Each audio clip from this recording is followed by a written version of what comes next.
এখন দেখাবো কিভাবে রস জ্বালিয়ে গুড় বানানো হয়, খেজুরের রস। বন্ধুরা দেখেন কিভাবে রস জ্বালিয়ে গুড় বানানো হয়।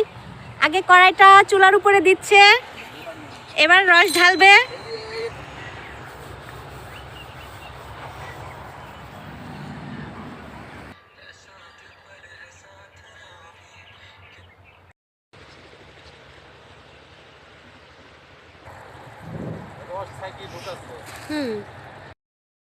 বন্ধুরা দেখতে পাচ্ছেন রসকে ছেঁকে ঢালতেছে কড়াইয়ের ভিতরে।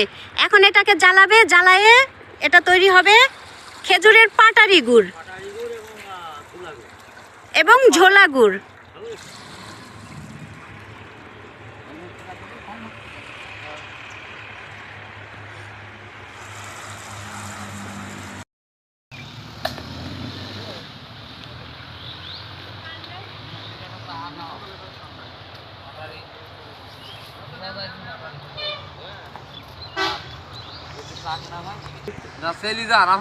না না না, মানে আমি এইখান থেকে চলে যাচ্ছি। ম্যাডাম আপনি কি কিছু বলবেন আমাদের কুষ্টিয়ার রস সম্পর্কে? বলেন বলেন।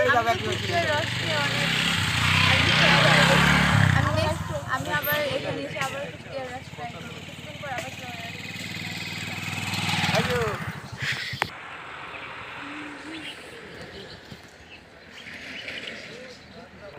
না না